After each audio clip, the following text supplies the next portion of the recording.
What's going on, Biblically Constructed fam? Hope you guys are doing well. Hope you guys are blessed.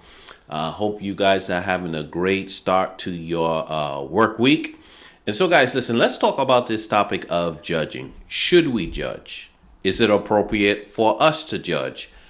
Will we be judged for judging? Those are some of the questions, guys, I want you to think about as we dive into this topic of judging. Now, I call judging the Christian garlic because this statement of don't judge, it's geared toward keeping you from addressing or dealing with things that are in other people's lives. Now, you will hear all types of people say, don't judge. Atheists, Christians, you'll hear all manner of people say this, say we shouldn't call things out, just kind of let people do what they want to do. We shouldn't address things or help them see the truth. Who cares?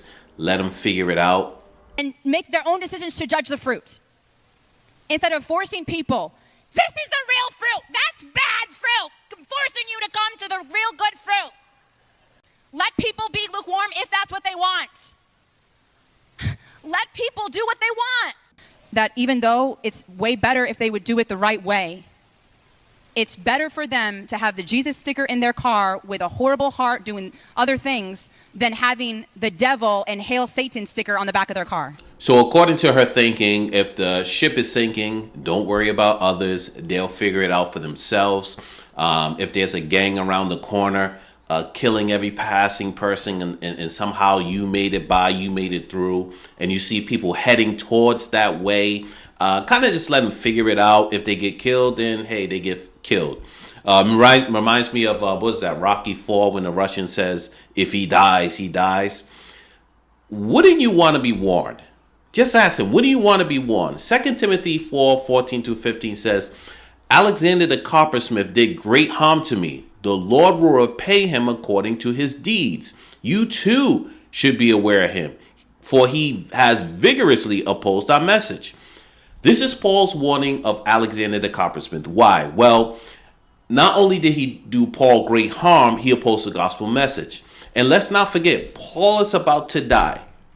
And to think one of his final messages is a warning of Alexander the coppersmith. He could have said anything else. We are to warn people. We see several scriptures about warning others. We see in Jeremiah, Luke, Matthew, Acts. We can go on. We don't just let people fall without warning them. Now, there's a reason why she and many others take this approach, and I don't want to get too deep into it, but when someone is a deceiver, they don't want people to see the light, to know the truth. And I'll just leave that right where it is. We know we can't make someone stop what they are doing.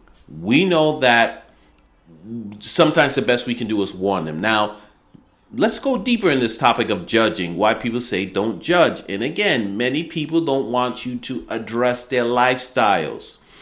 They don't want you to come against anything that they're doing, because many people become their own God of their own kingdom. They sit on their throne. When you present the gospel or godly principles, some look at it as the enemy has invaded their kingdom and it's time to defend. So one of the fastest ways to defend their territory or their kingdom is to say, don't judge. Or who are you to judge? You're not God. People either receive or resist. That's just the way it is. Now, there are a few ways to approach judging. First, judging is not condemning. It's two different things. We've all seen the folks with the turn or burn signs, standing outside maybe an abortion clinic or on the street corner telling people that they're going to hell, that if people don't think like them or are as holy as they are, they're going to go to hell. In this instance, we are not God. We do not condemn people to hell. Secondly, what are your intentions when you judge? What is in your heart? Let's face it, some people just want to be nasty. Some people just want to air out your dirty laundry.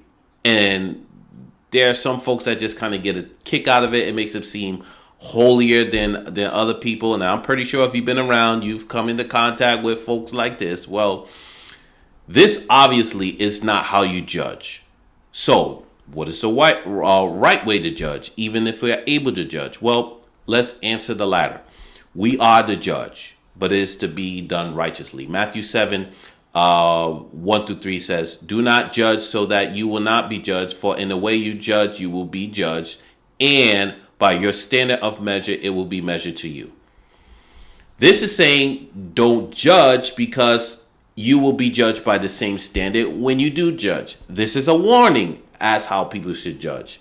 People grab this quickly and just say, oh, don't judge, without understanding or reading the following verses. You should expect to be judged by the same standard you judge others if and when you judge.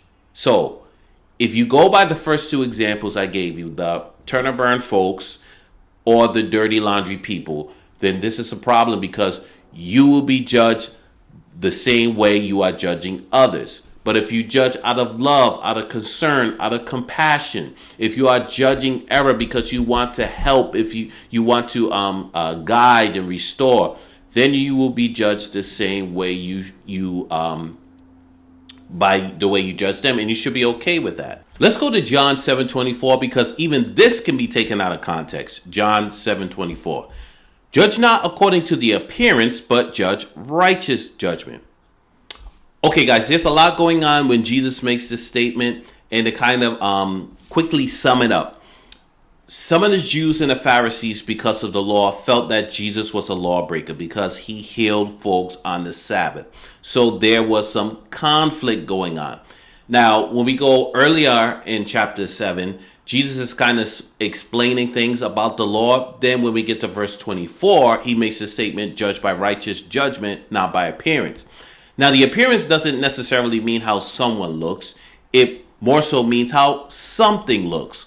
Because we see Jesus in Matthew 12:11 say this, what man shall there be among you that shall have one sheep, and if it falls into a pit on the Sabbath day, will not lay hold of it and lift it out?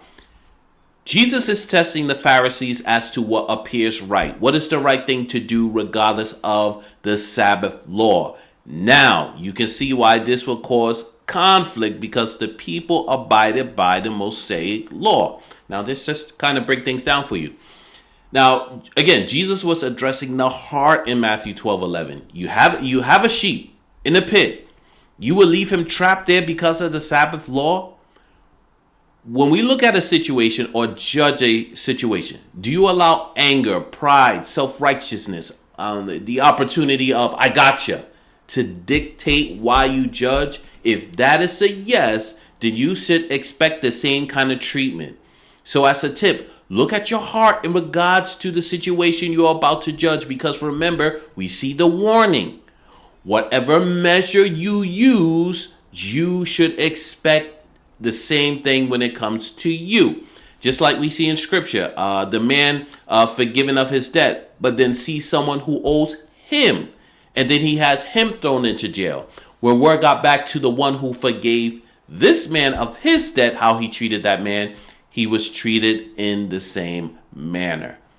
Another thing we need to consider is we judge people every day, how someone looks, how someone dresses, what they eat for lunch, how they drive. So judging is a part of life, but from a kingdom perspective, scripture says we judge with righteous judgment. So, can we judge? Yes, but let's do it right. Let's do it in love. I have had people judge things that I've done in my life or things I was about to do, and it helped me greatly. So, I hope this helped you on the topic of judging. Yes, we can judge, but again, before we even get to the point of judging something, examine your heart. What is your intentions before you judge? I would love to hear you guys in the comment section. As always, be bold, be blessed, but most importantly, be biblically constructed.